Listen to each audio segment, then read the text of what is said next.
Welcome back to the She Inspires podcast. I'm your host, Dr. Jade, board certified family medicine physician, wellness and weight loss specialist, owner of the membership Las Vegas medical practice, Inspire Primary Care, and I am so excited about our topic today. And we have a special guest in the audience. You know I love when that happens. Today is a topic near and dear to my heart because this was my childhood dream, okay? And that is Mrs. Mommy CEO. That's our topic today because yes, we can do all the things that we are called to do, that we desire to do. So I really love to talk to other women who are balancing these hats so we can hear other stories and hear how we're all getting through this journey together. If you are a busy professional woman listening to this and you have an amazing business or service or products that you think the She Inspires fam would benefit from hearing about, reach out to our podcast, reach out to our team to be a sponsor. We would love to get the word out to the She Inspires fam about the amazing products and services that you offer.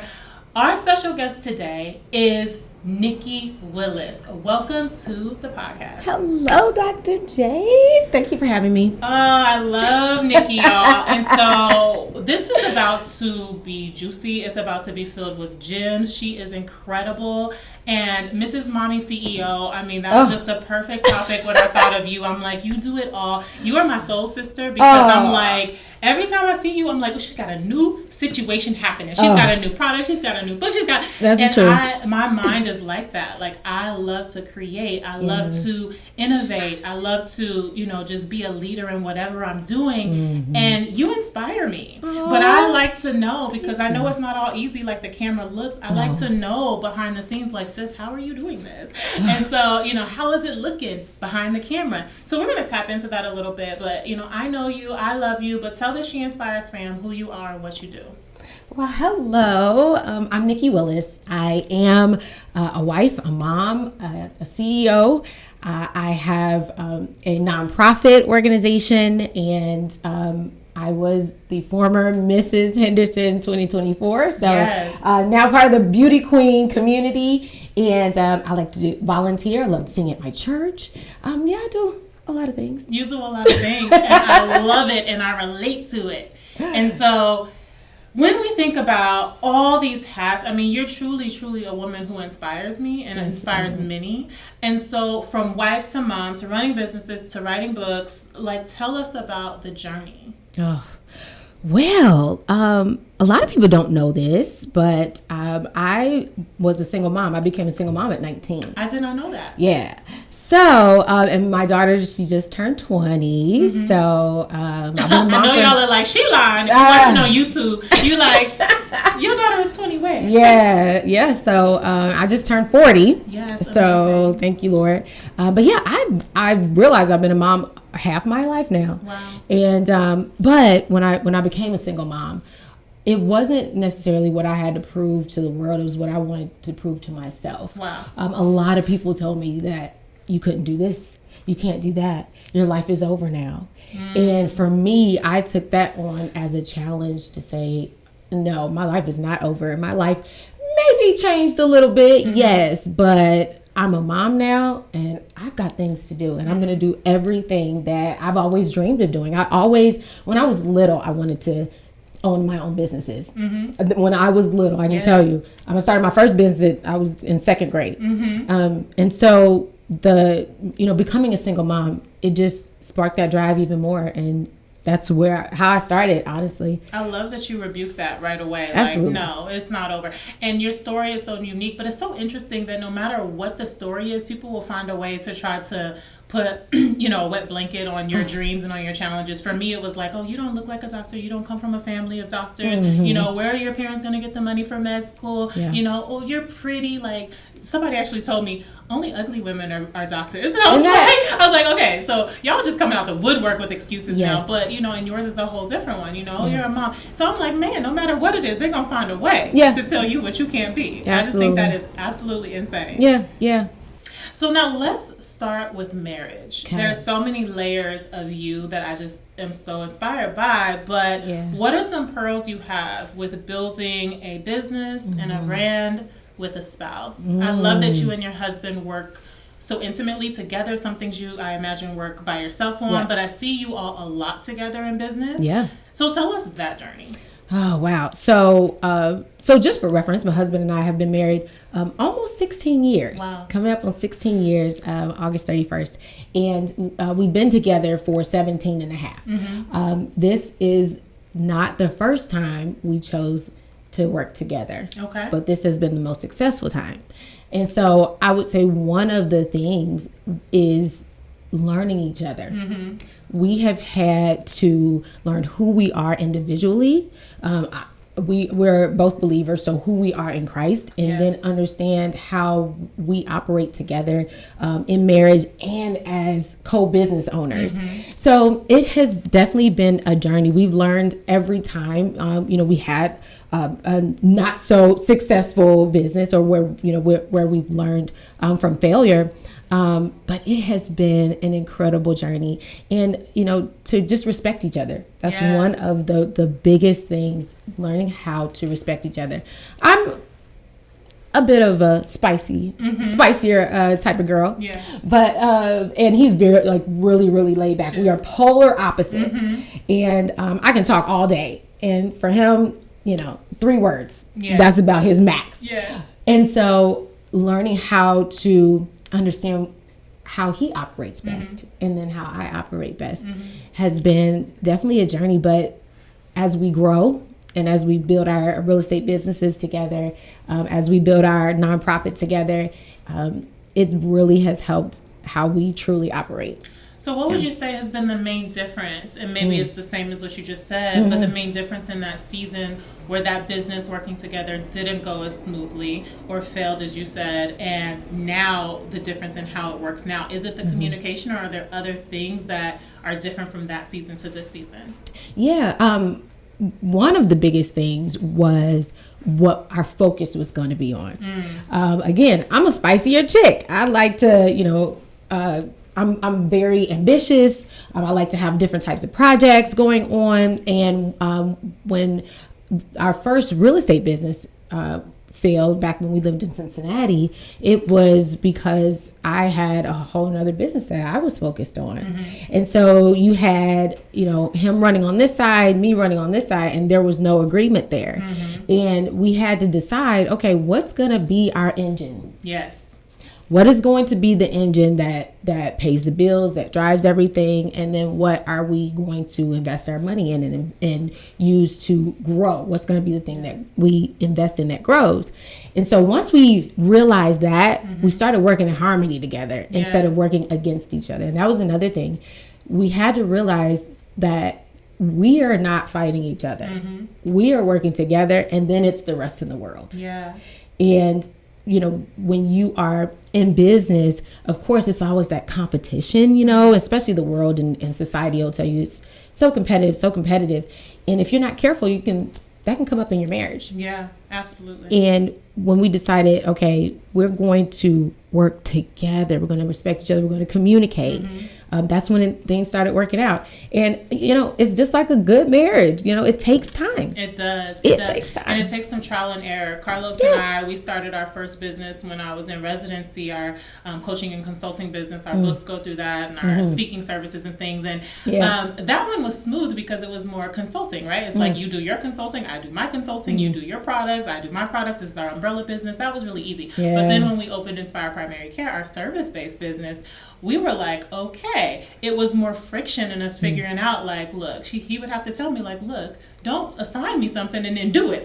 You have your lane, I have my lane, you have your strengths, I have my strengths. And it took time for me to figure out, oh, okay, that's your lane. Yep. I just thought everything's my lane. Right. Because I'm used to just doing. Right. And then I had to learn personality differences. I love to wake up and have a checklist and be like, okay, I'm up, I have this, this, this. And he does not like a checklist. And he's like, please don't task me like that. Please, send me an email. Right. And I'm like, oh, okay. You don't want a text message with 20 things at 8 a.m. Yeah. I love that. Right. But for you, I'm going to send you an email. So it's just learning those things. Now it's smooth. Okay, he's the operations side of the business. He's doing payroll and development, tech, and all of that. Yeah. And I don't want to do none of that. And mine is patient care and the marketing and things like that. And so it takes time. It sure does. But that first year of us doing business together in this business, it was I thought we were going to do this smooth. It was not smooth at first. Yeah. But so, yeah, I love that you shared that. I love that you shared that.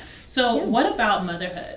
No. So I did not know the story of you, starting off as a single mother.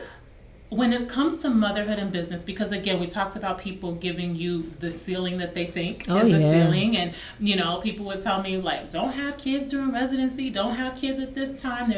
And I'm like, there's no good time along your journey of life to have children. There's never a perfect time. There's never a perfect time. Never a perfect time. And so, they tell you how many kids to have, how close together to have them. Everybody has so many opinions. So many opinions. And I gotta be honest, I had opinions before I had kids. Yep. Like, I used to tell people, like, as a doctor, they would tell us, with the pediatric patients, tell the mom breast is best. Tell the mom, don't feed them those chicken nuggets, give them that fruit. And now I'm like, honey, them kids didn't like the breast. They got that formula. Exactly. Okay, my kids like chicken nuggets. And they want McDonald's every time they see it, so I'm going to give them a limit of 2 max per week. You just have to... That works. But you know what? It took me being a mom to realize that, okay, patients don't follow the book. There are guidelines. That's cute and everything in medicine, but these are human beings. That's right. And so, people have opinions. Doctors have opinions. Everybody has opinions. But what has that looked like, your journey of motherhood and figuring out what works for you and your family when it comes to business and motherhood? That's a big question. I think, and now my daughter, she's our intern.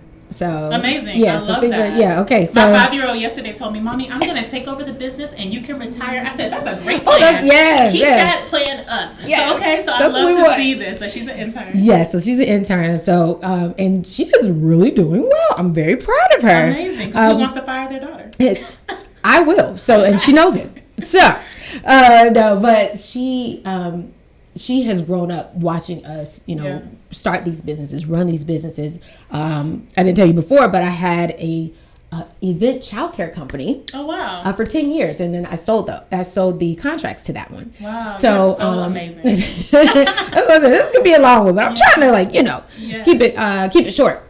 But she saw me run that business. Yes. Event childcare is very, very niche. And so she was my R&D. My children are my R&D. So they play with the toys and I take them because I needed it, to run my business. Yes. But they see us all the time talking business. They see us discussing numbers. They see us, talking about budgets and talking about marketing. And my son just the other day, he had an idea. And it was a good idea. So we probably are going to use it. Wow. But parenting and running a business, I would say they're similar because, everything is my baby. Yes. I know you're not supposed to think of it that way, but, my business is my baby. And then I do have my children. And we have 3.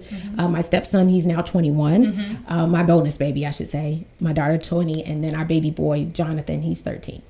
And watching them just know how to go after things is really, really cool.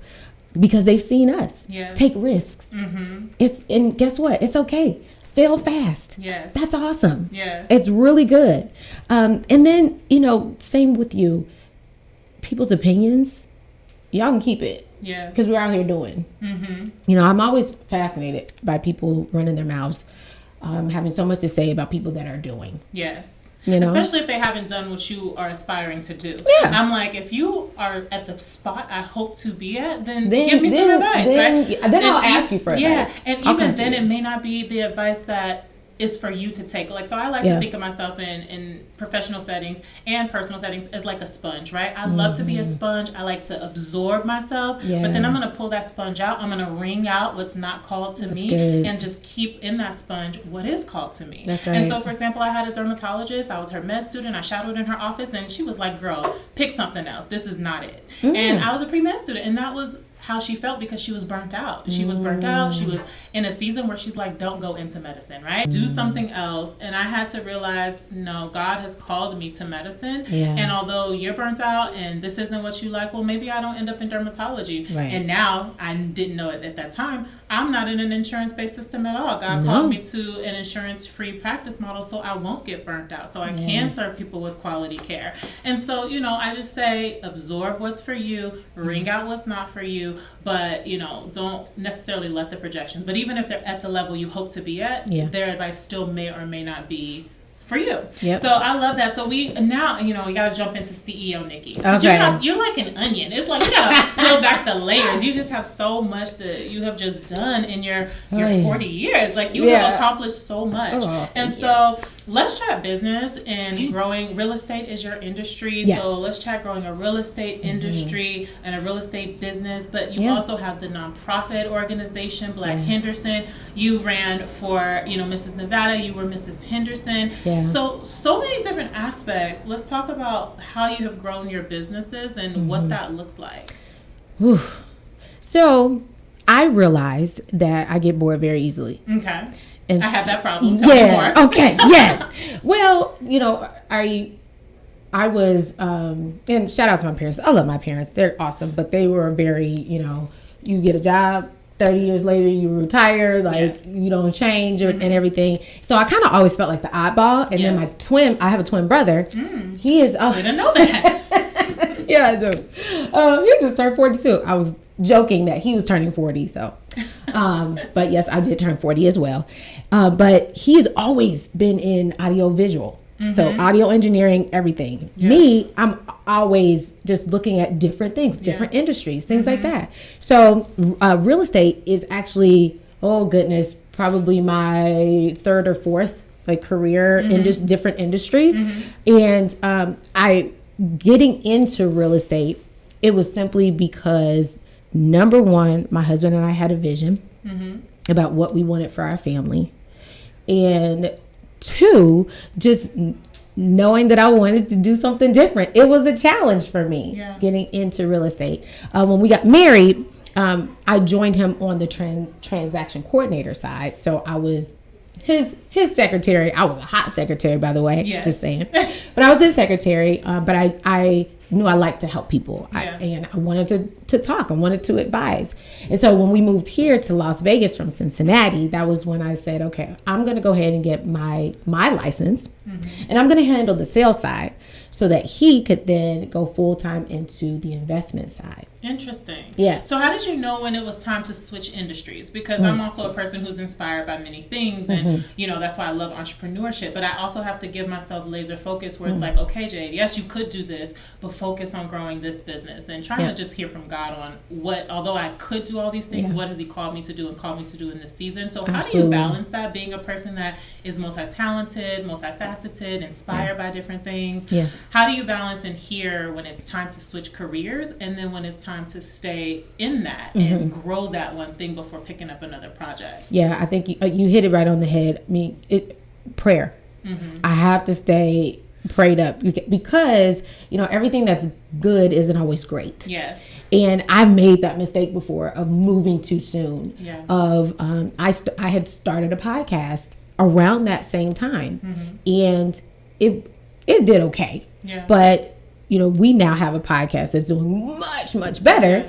And it was because the timing wasn't right when it wasn't the season for that. I had, you know, things that I wanted to talk about as far as motherhood and being a CEO, but it wasn't time for that like it is now. Yeah. So being prayerful and staying in my word and staying focused and using discipline to say, you know what, I know I could, like you said, I could do something else. I could switch to a different industry or go to another challenge is what I like to say. Right.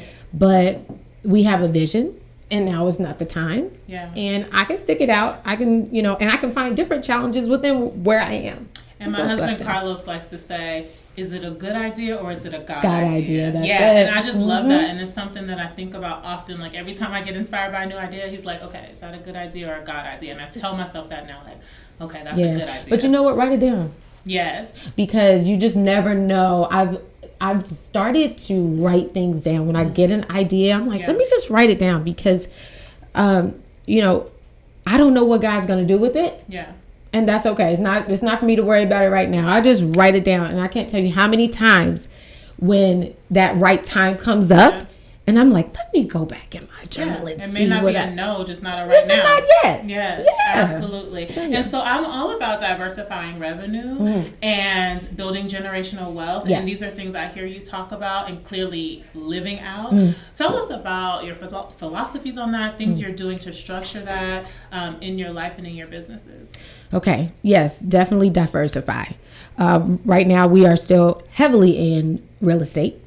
As investors. Okay. So how it's broken down is that we are obviously in sales, that's commission based, but then as investors, we are doing flips and we're doing rentals, which is basically called the BRRRR method. So you buy, you renovate, then you take the money out and buy something else and renovate again. From the equity of the home. Yes. So we are, and we're still heavily in real estate, but for me, my goal is to continue to build our portfolio and get into commercial. Yes. So I've got some things in the works soon on that. Okay. Trust me, y'all, they've been written down. I'm not, because my husband's going to watch this and be like, what are you doing? But some things are in the works that we're praying about. Yes. Heading into commercial, that is real estate.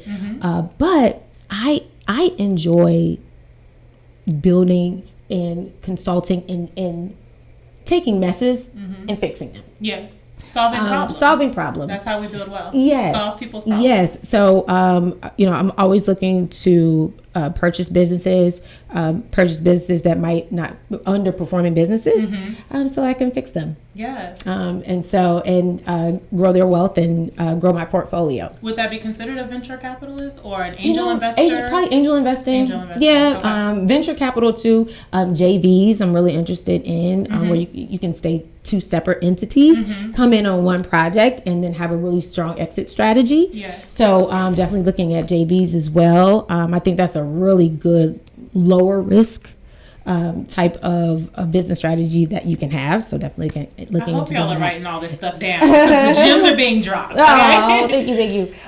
And then I am revamping a little bit more because a lot of things have changed in the real estate industry, where commissions or professional paid services are no longer, they must be negotiated. They've always been like this, but we in the real estate industry did not do a good job explaining that to clients. Okay. And so now commissions and all that stuff basically are no longer on the MLS. So you don't know what you're going to make. Okay. And so your job as a realtor now, especially if you're going to represent a buyer, is to make sure they understand your value. Okay. And so in doing that, I wrote a book. Yes. Because it's called Before You Buy, Read This. Okay. And it serves first-time home buyers. Okay. One, because I mainly work with first-time home buyers, and the whole thing about it is understanding the mindset shift that you have to have in order to get into the home buying process, because it takes a lot. The preparation. Yes, absolutely. So we talk about the mindset shift, and then we go into the home buying phase, but really just talking about that whole process and giving the power back to the client, giving the power back to the home buyer.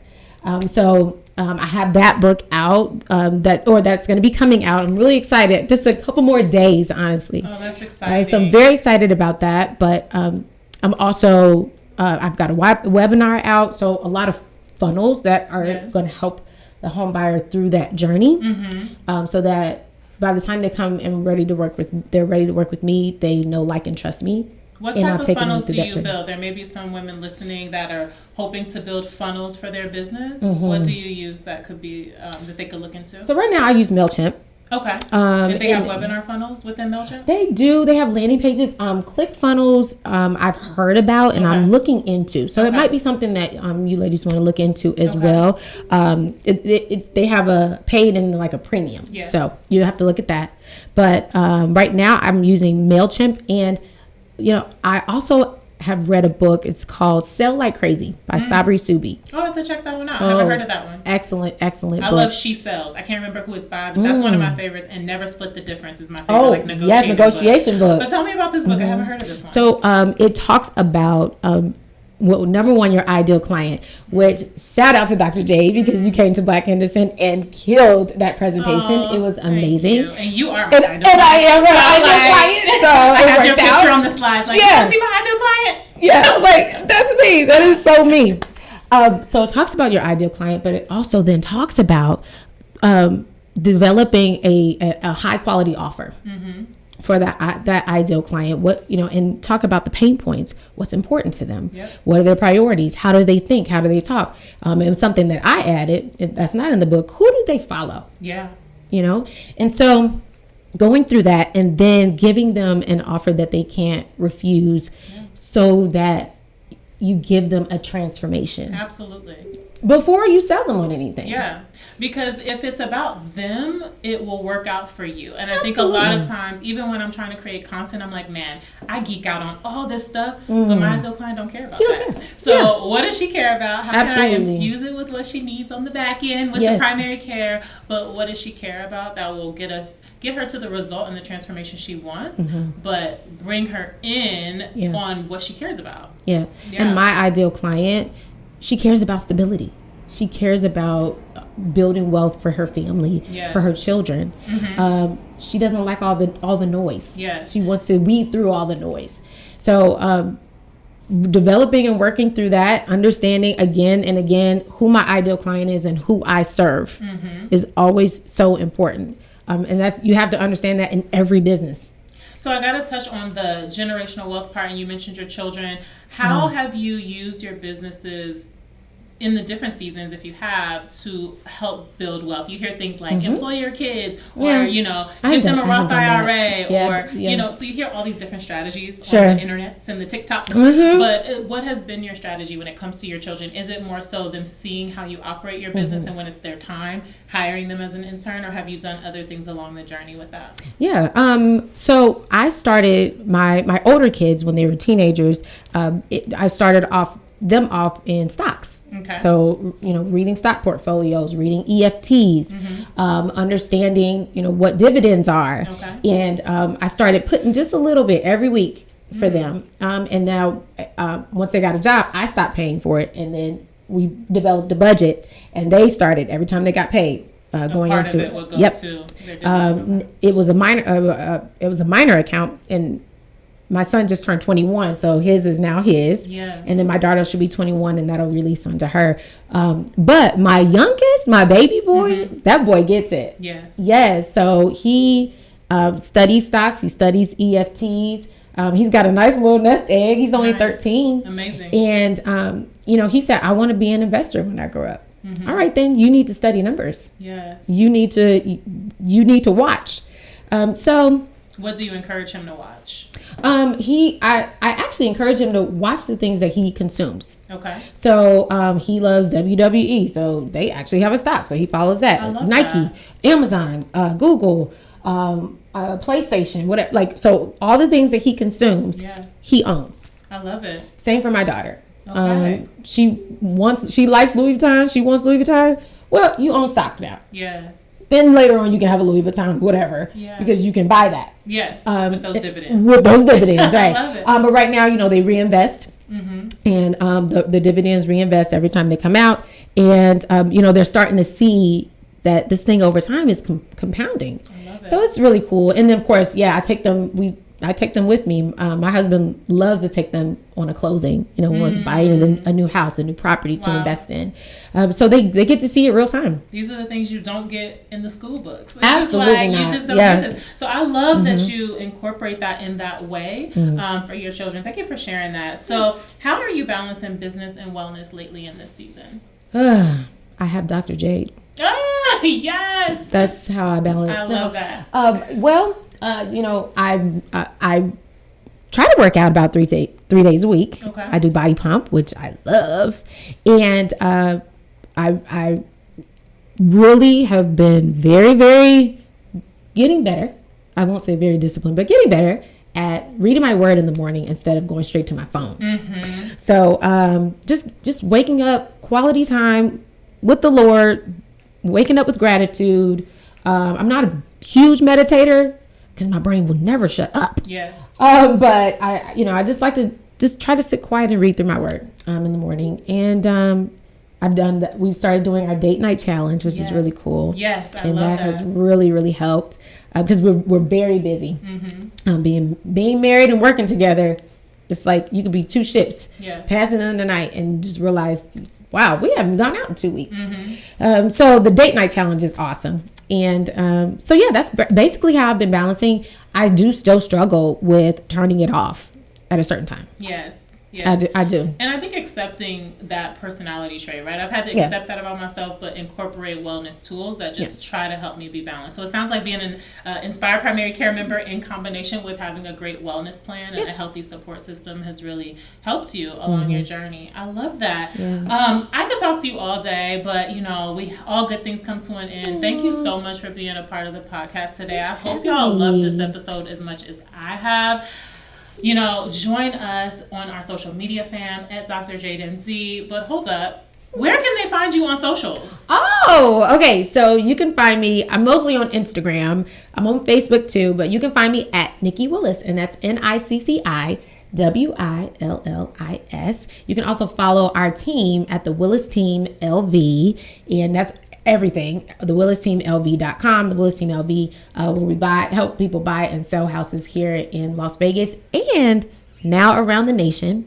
So I'm really excited about that. Yeah, so definitely follow us and check us out.